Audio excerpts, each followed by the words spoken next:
Good morning again, everybody. It is, what is it, March 29th? It is Monday, March 29th. This is our realtor collaboration call. And today we are talking about what to do with a listing from the first time that somebody sends you a text, a Facebook message, a phone call, or meets you in the grocery store and says, I want you to list my house. Where do you go from that? And so I compiled this list. It's not all inclusive, but it's a good general um, framework for what to do. And the first thing that I would encourage all of you to do is to gauge that person's timeline and interest, because they might say they want to sell their house, um, and but you get all excited and you're ready to go, but it turns out they're going to sell it in a year when their new house is done, or when their child graduates from high school, or what have you. So gauge interest and try to figure out what their timeline is. That would be the first thing. And then add it to your calendar, whether you're using Outlook or a family calendar like Cozy that we use in my house, um, where I can see what all of my kids' activities and my wife's extracurricular stuff is. And we're able to make sure that I don't do a listing appointment on an evening when um, my wife has something else going on. Add it to your calendar and then make that listing appointment. Now, sometimes, depending on the circumstances, you don't even have to have a listing appointment. I listed a house last night. Um, I had referred these clients out to one of our agents as she was helping them on the buy side, and they've been kind of casually kicking stuff around looking for several months. And yesterday afternoon, I'm on my way to dinner with my family, and Becca called and said they found this house. They want to list their property, and our agreement was she would help them on the buy side, and I am helping them on the list side. And so spoke with the sellers, and they said, how quickly can we get our house on the market? I said, we can do it tonight. Um, as coming soon, I still have professional photos from what we did earlier, and we can when I get home at 8 o'clock, 9 o'clock tonight, I'll send you the listing paperwork. If you sign it right away, I'll have it on the MLS by 10 or 11. And that's what we did. We got the house on the market that night. So you don't always have to go on a listing appointment, but it's good to plan for that, especially if it's a first time. And when you go to the listing appointment, have comps with you, have your listing presentation with you if you use one. I don't always use one. I almost never use a listing appointment, because most of my um, business comes from my sphere, people who already know me. And I know that close to 80% of sellers are only interviewing one agent. So if I'm going into that house, there's a good 3 out of 4, 4 out of 5 chance that if I do my job well and I explain the process well and they feel comfortable with me, I'm going to be the listing agent for that property. So um, obviously you want to have the paperwork, and most people are not doing things with old pen and ink paper anymore. It's online. So go ahead and create your app file. As soon as you have gauged interest and you've set up that listing appointment, create the app file, go into app files, create a new one, do it with the address of the property, put it in all caps, and that's what we are asked to do by corporate. And go ahead and have all the paperwork added. Use one of the packets with the form packets that are already set up. And if it's a home built prior to 1978, just select that. If it's a single family home or a condo, just select that form package, add them to the app files. Go ahead and add the sellers' names in. Make sure the sellers understand that in North Carolina, if they are married, both the husband and wife must sign all of the paperwork. They have to, I mean, technically they don't have to sign the paperwork, but they're going to have to sign when it comes time to sell at the listing agreement. I mean, at the closing table. So go ahead and have them do that. And then schedule the photos when you are a couple weeks away from going live on the market. Go ahead and have your photographer go out there and get the photos done. If the home needs work or if it needs staging, if most people do not live in a home that looks like a model home. Some people do. It's always surprising when I walk into a home and I'm like, this looks like a magazine in here already. But most homes aren't. I know mine isn't. So give them some advice, and people want that. They're expecting that. People are watching these real estate um, love it or list it TV shows on HGTV and everywhere else. So they're expecting their realtor to come in and tell them what to do to get the house ready for the market. A lot of times homes will need paint. So have some paint colors in mind. Sherwin-Williams lattice is a very neutral light gray color that goes with everything. Agreeable gray is still very popular. Some people are absolutely sick of it, but it is still selling. Um, but so just be aware of that. Have something in mind in case they ask, because they probably will. When you go on the listing appointment, build rapport, get them to feel comfortable, talk about the weekend, talk about their plans, gauge them, listen intently, and reflect their words back to them. So when they talk about what their plan is, we are relocating to Austin, Texas for work. You say, okay, great. So you're moving to Texas for a new job. Is that right? Make sure that they understand that you are hearing them and you reflect that back to them. That will help them feel comfortable with you. At that point, you're going to ask them to give you a tour around the house, compliment the house, find things, interesting artwork, um, paint colors, furniture, different things that you notice as you're walking through the house. Ask them why they chose this house. What do they love about this house? And make a note of it. So you're taking notes as you're going around the house, and you are uh, making sure that you're capturing what it is about that house that they love, because that's probably a lot of the time going to be what the next buyer is looking for. So you're going to know how to market the property effectively.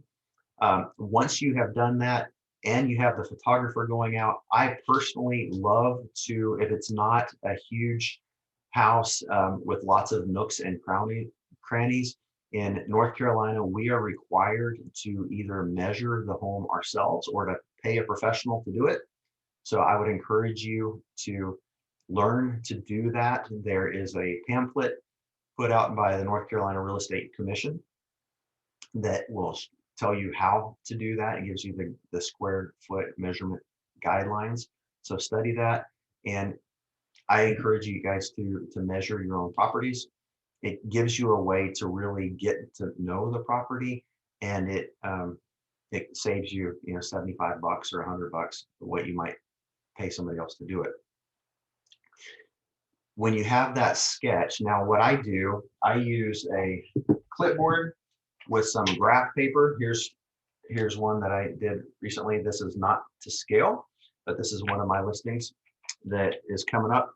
And then there's an app that I use, and I'll draw it on graph paper, and then when I get back to the house, I will put it into an app, Floor Plan Creator, or one of those.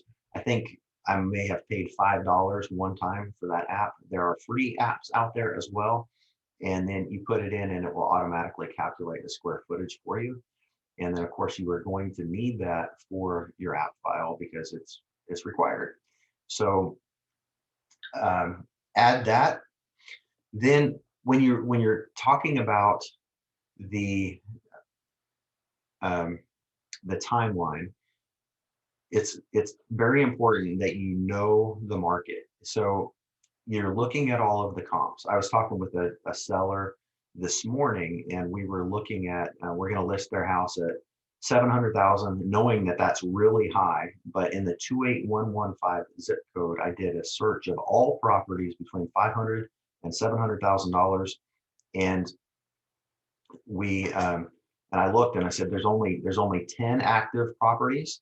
There are 37 that have sold, and I think it was 13 that are under contract. So if we look at the fact that there's 50 homes that have sold or gone under contract in the last 6 months, they're selling at about 9 a month, and there's 10 currently on the market. So that's a little over a month worth of inventory. So if we price the home really well and are right in the middle of the road and we market the property well, we could expect it to be on the market for approximately 30 days before we go under contract. And I would tell that to the sellers. And then while we have the home listed, I'm going to be talking to them at least once a week. If we don't have any offers, we don't have any showings, there's nothing to talk about, I'm still calling them once a week and giving them an update. Now, most of the homes we're listing right now, you don't have to worry about that because you're going to have multiple offers as soon as the house is listed anyway. So when you have all of your documents together, you've got the home sketch, you get the photos back from the photographer, you have the disclosures and everything filled out, it's time to add the property to the MLS. Some people I personally love the coming soon status, which I know is a lot of buyers don't like it. I think it's good for sellers, and it's primarily a listing agent. I really like to use it. So we'll put it in coming soon.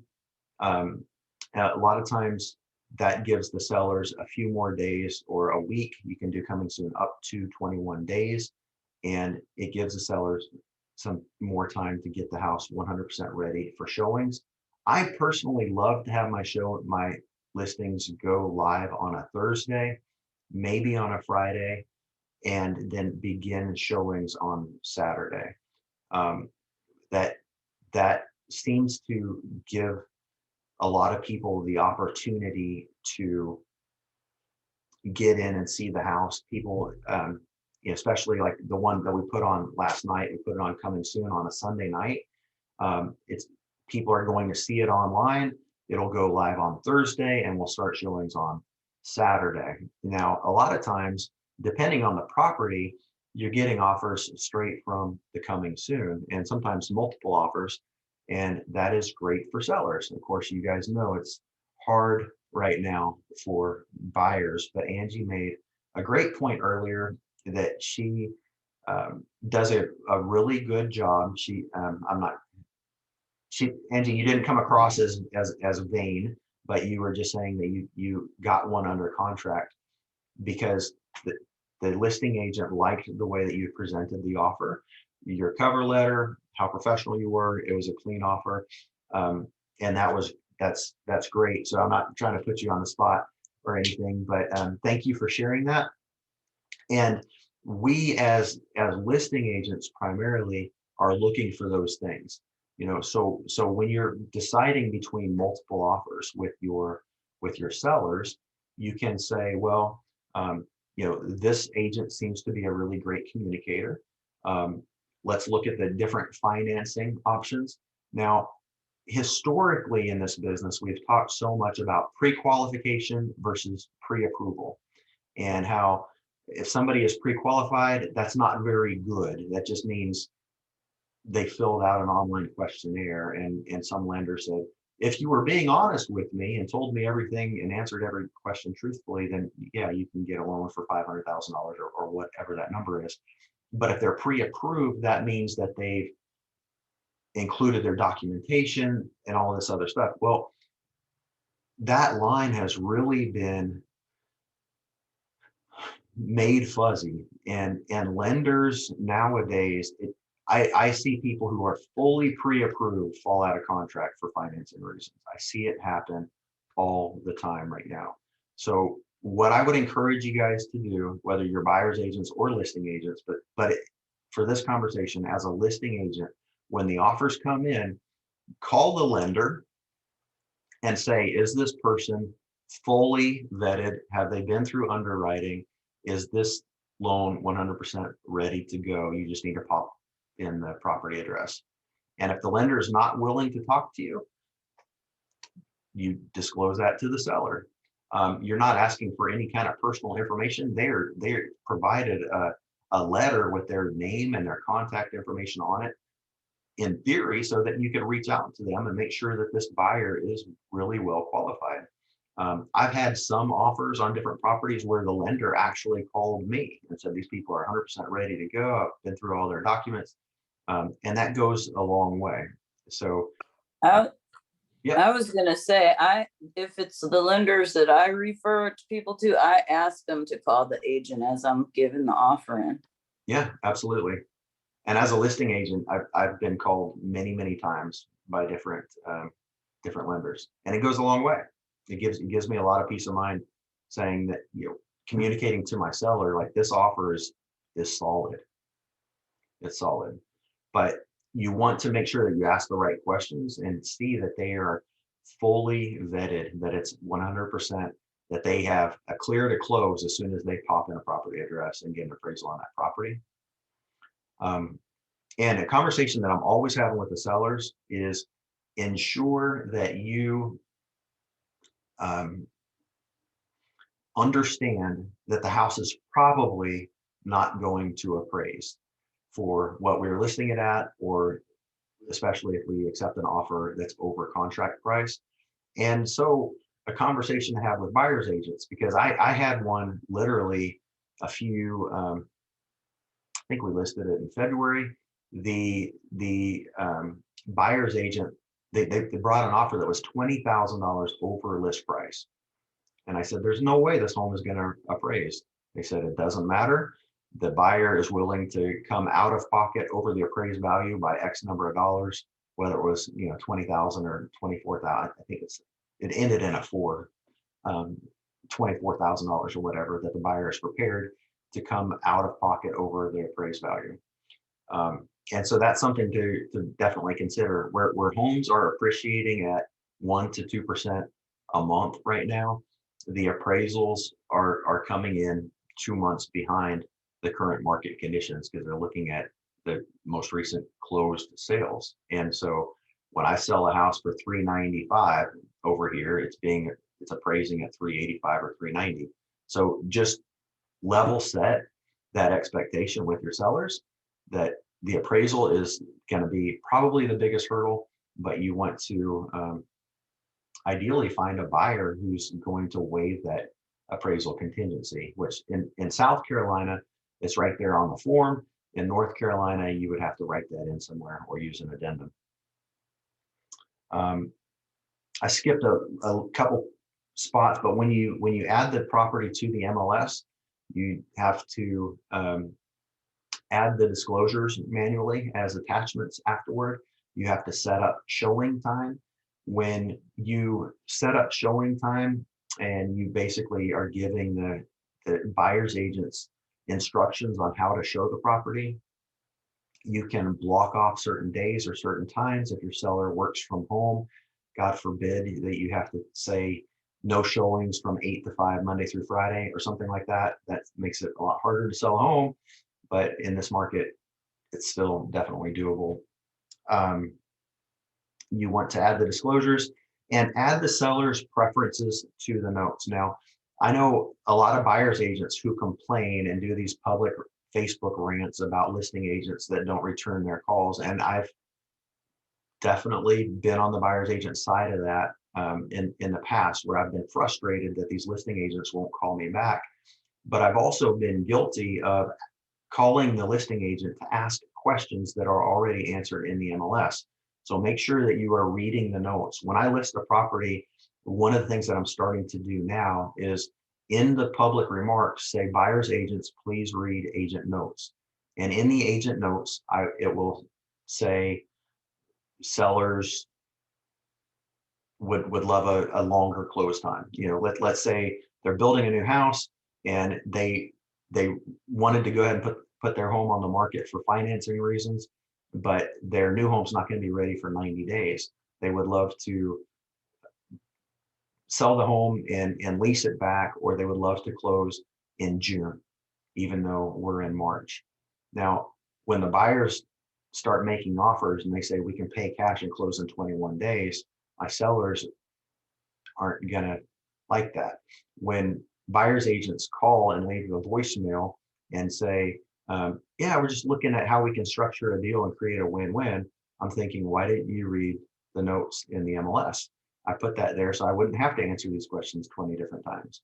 And I'm not saying that to be pompous or stuck up, but that's why we have those things. And sometimes when you list a really hot property, like a $300,000 home in Moss Creek, you will literally have 25 different buyer agents calling you over the weekend to try to get info. And it's frustrating when you get the same questions over and over and over again, and you've already answered them in the MLS. So I started putting something in the public notes saying, please refer to agent notes. I had one property in Moss Creek that was tenant occupied, and because of COVID and the seller was trying to be accommodating to the tenant. The tenant said, we're not doing open houses. We're not having people. I don't want any showings, actually. And the seller's like, David, go sell my house without allowing any showings until after we go on the contract. And so I did not set up showing time. I put it in the agent notes to that there will be no showings at all whatsoever until we have a contract in place. And I still had calls from like 30 different agents. So it's kind of a different conversation, but just be aware of that, and put it in the public notes, because even if the buyer agent doesn't read through all of the notes, if you put it in the public part for the agent to see the agent notes, the buyers will ask their agents, hey, what does it say in the agent notes? So it just covers yourself, saves your time. When you've got it all in the MLS and you're ready to go, that's when you can complete your app file. Make sure that you have your sketches, your disclosures, your listing paperwork, the call it closed general disclosure, and the coming soon, and all of your different things into it, including the home sketch, into your app file, and then get ready to field the offers. If you're in a multiple offer situation, or if you're expecting multiple offers because you're listing a hot $350,000 home in Charlotte, you know there's going to be multiple offers. Go ahead and have a spreadsheet ready. And when I'm presenting different offers to my sellers, I like to put it in a spreadsheet, and I'll have column one, for offer number one, and I'll just hit the highlights. So obviously the offer price, the due diligence fee, the earnest money deposit, the due diligence date, the personal property, if they're asking for the trampoline in the backyard, a lot of times it's the refrigerator or washer and dryer.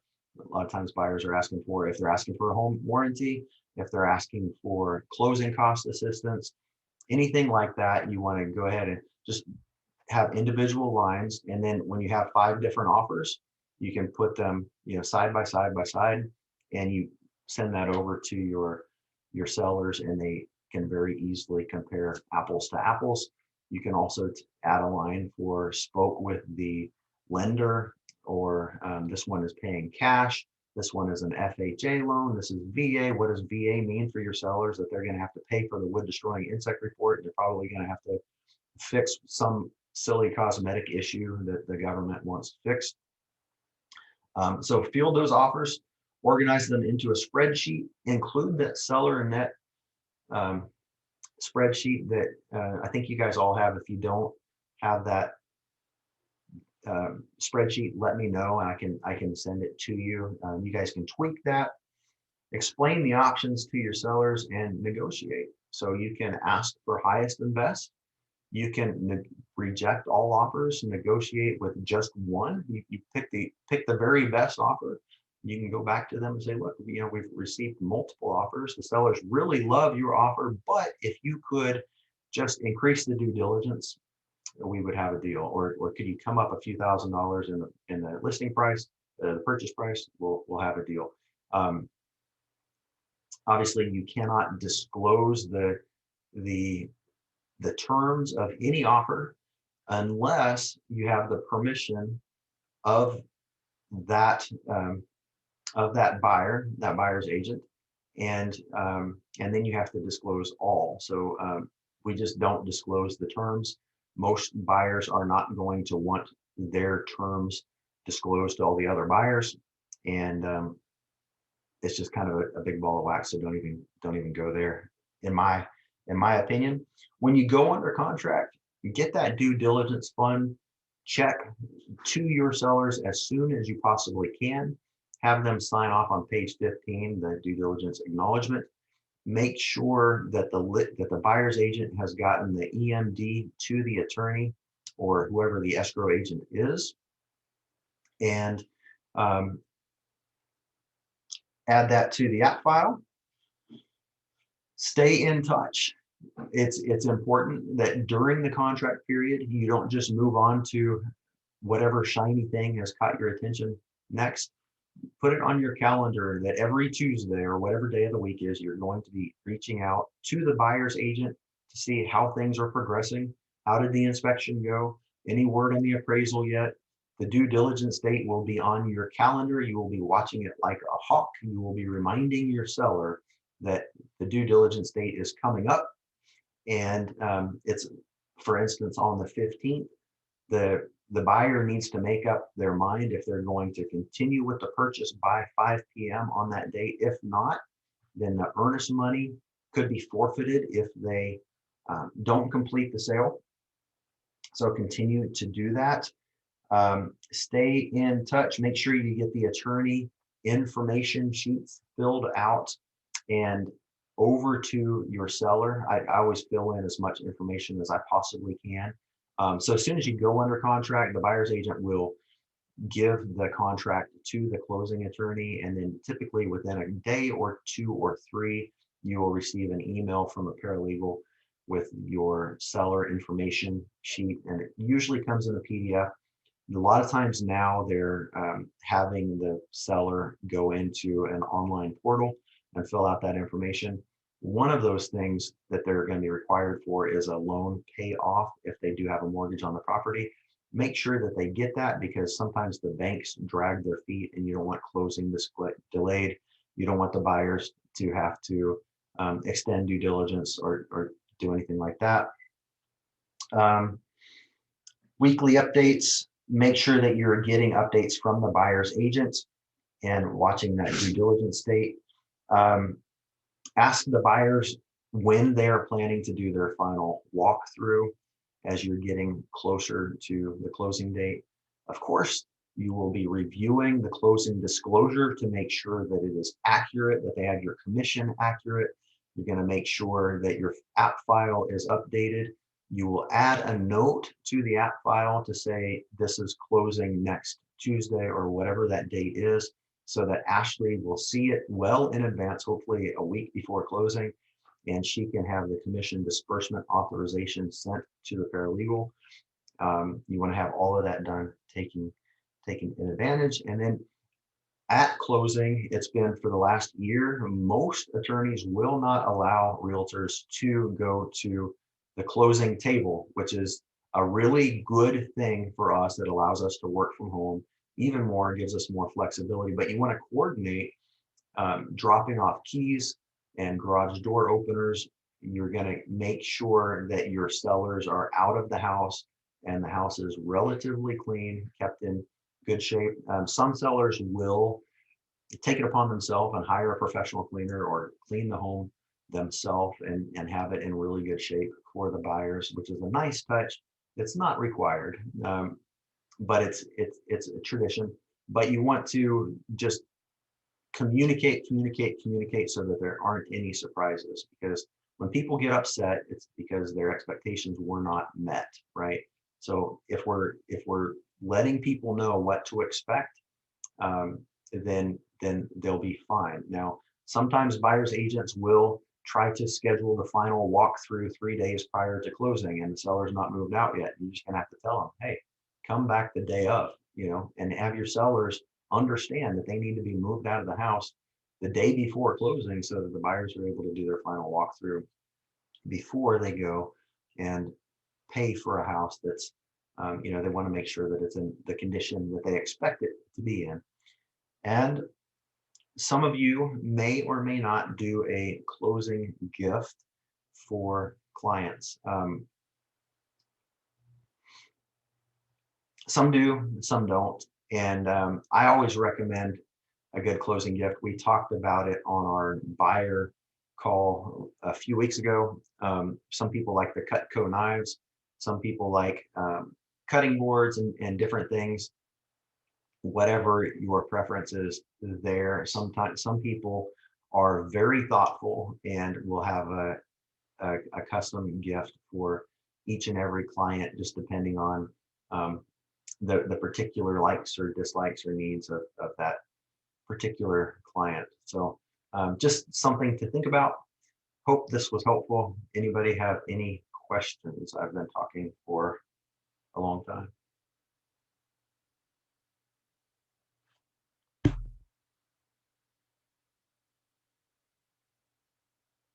David, what's your response when you're doing like a listing presentation or talking to a seller about a listing and their biggest concern is how they're going to find their next home? How are they going to figure in the buyer, in the seller's market that it is? It's I would encourage, well, depending on what they're looking for, I encourage people to go new construction because there's no bidding war, and they're able to see what they, they're able to do what they want. Now some people just say, hey, we're gonna move out, we're gonna rent, get an apartment for a few months, and then we'll start shopping. But we don't want to try to time double closings or anything like that. It really depends also on what kind of place that they're looking for. We actually have a closing this morning on a house up in Salisbury that's like, had been on the market for 6 months. And so when the sellers, when my client said, hey, we want to make an offer on this house, I looked at it and said, it's been on the market. They've reduced the price a few times, been on the market for 4 or 6 months, I don't remember. And it's in Salisbury and it's, over $500,000. Like, that's it. Let's put it on the, let's get it under contract. They gave us 6 weeks of due diligence and 2 months for closing, because they didn't have any other offers, and then the house that they're selling was in Davidson in a nice HOA community where, like, I know we're going to have multiple offers if we price it right. So that kind of makes it easy. Those clients ended up doing a bridge loan so that they could buy the new one and then close on their old one a couple weeks later, give them time to move out and do everything. And that worked out really well. It really depends. If you have sellers who are trying to buy in that super hot price point of $350,000 or below in a decent school district where that there's going to be 8 to 10 offers or more, then they probably are just going to have to bite the bullet, go ahead and sell their property, rent a place, or move in with family, so that they don't have a contingency and they're able to put down a good amount. There's a house in my community that was listed, and they listed it at I think it was 385, 5-bed, 3-bath, and I had a buyer. We offered them $5,000 over list price and $5,000 in due diligence, and they accepted an offer for $395, $10,000 over list price with $20,000 in due diligence. I mean, if you're trying to sell a house and buy something and you're competing with offers like that, you're never going to get a house. So I would just encourage them, if they're really motivated, do whatever they have to do to get themselves into a situation where they're going to be able to buy the house that they want. And a lot of times that means just going to new construction. You might have to wait 6-8 months, but the way prices are going up right now, I mean, we have people under contract that are buying new construction, and by the time the home closes, they've already got $30,000 to $50,000 in equity because the prices are going up $10,000 a month, or $7,500 a month on the new construction.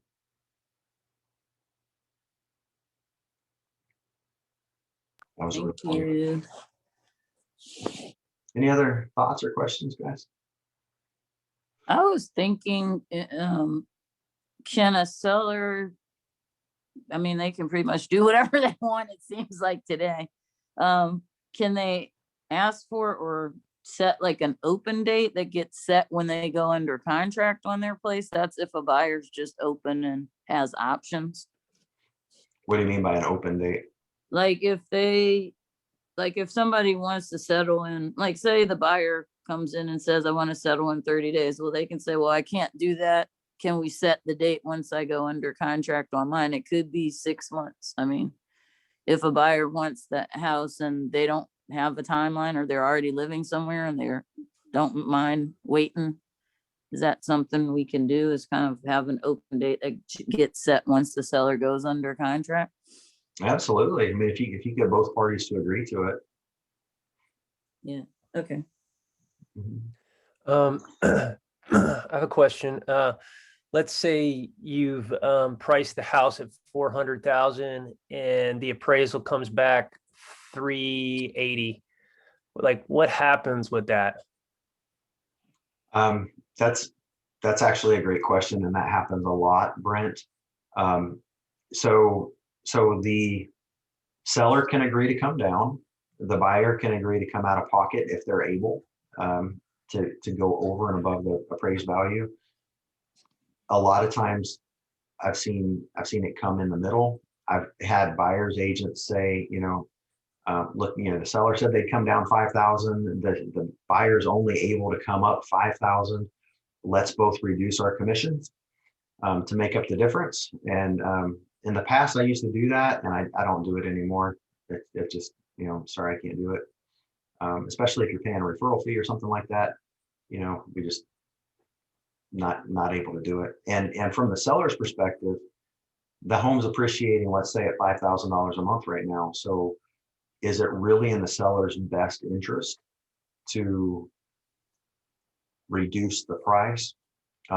Sometimes the sellers will reduce the price and say, okay, but we're not giving you the closing costs that you asked for, or we're not going to make any repairs. We'll come down to the appraised value. But a lot of times people are, I think probably 50% of the time, parties are meeting somewhere in the middle. And then, I've seen homes come back on the market, where the deal falls apart. So really anything can happen at that point. So when it gets appraised for 380, that's the price, and anything over would have to come out of the pocket of the buyer? Right. Yeah. So, Okay. so let's say buyer is pre-qualified for $400,000. They go under contract at 400,000, and then the appraisal comes at 380, and the buyer had plans to put 10% down. So the buyer had planned to buy this house for 400. They were putting $40,000 down plus their closing costs, which were going to be at, let's just say, another $5,000 or $6,000. They're coming out of pocket $46,000 to buy this house, and financing 360. Well, the appraisal comes in at 380, and so the bank is saying, okay, so we're only going to let you borrow 90% of that 380 instead of the 400. So if you want the house for 400, you have to pay $38,000 as your down payment, plus your closing costs, plus that additional $20,000 gap is what you have to pay. And a lot of times the buyer's like, I don't have an extra $20,000. Hey, Mr. and Mrs. Seller, will you come down?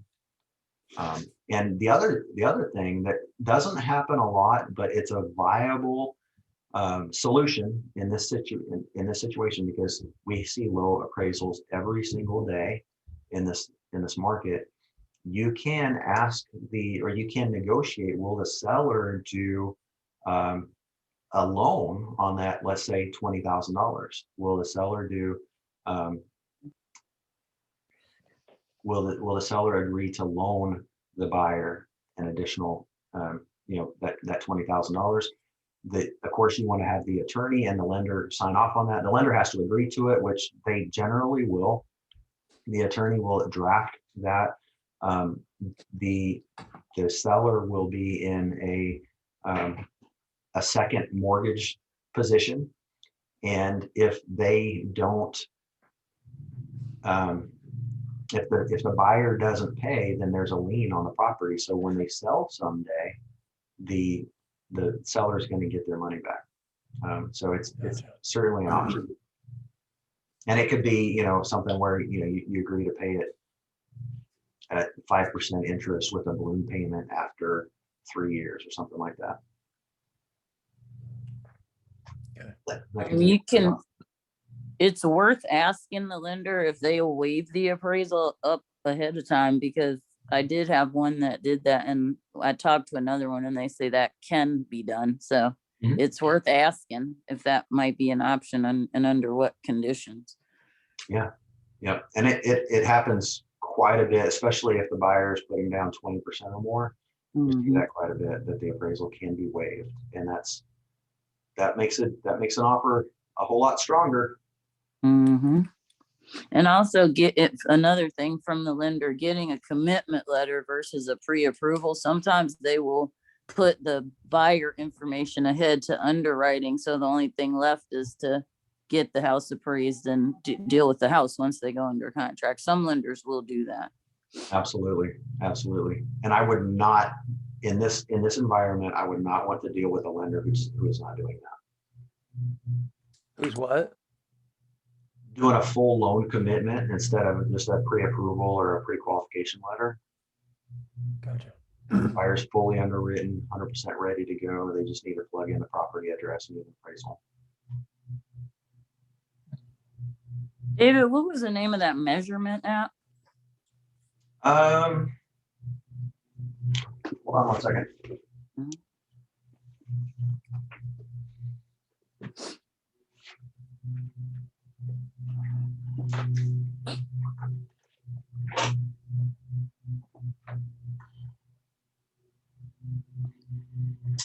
I don't know if you can see this. Try to do on the road. My kids use this. See floor plan creator.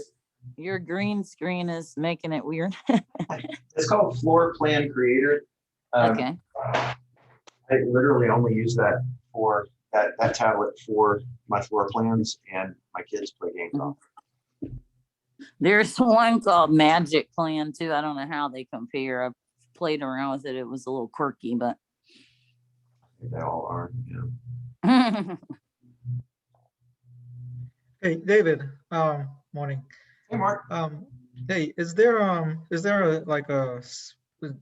specific seller's leads or how to get your hands on some of those? Leads. Yeah.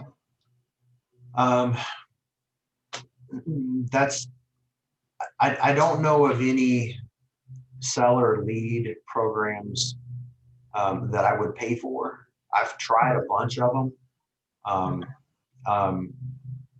And I've not myself been satisfied. I wish I could get back the, you know, tens of thousands of dollars or more that I've spent on lead generation programs. The best leads are going to come from your personal sphere, the neighborhood that you live in. I would, this buyer that I had that we got outbid on this property that's in my community a couple months ago, I made a Facebook post in my neighborhood Facebook group. And I said, hey guys, I have a buyer that qualified up to 390. Is anybody interested in selling their house? And I had 3 different people reach out to me and say, we're looking at selling in the next few months or later this year. So I've got these 3 families that I'm going to, you know, continue to follow up with. I also do some geo farming with Real Marketing, where I send out these property reports.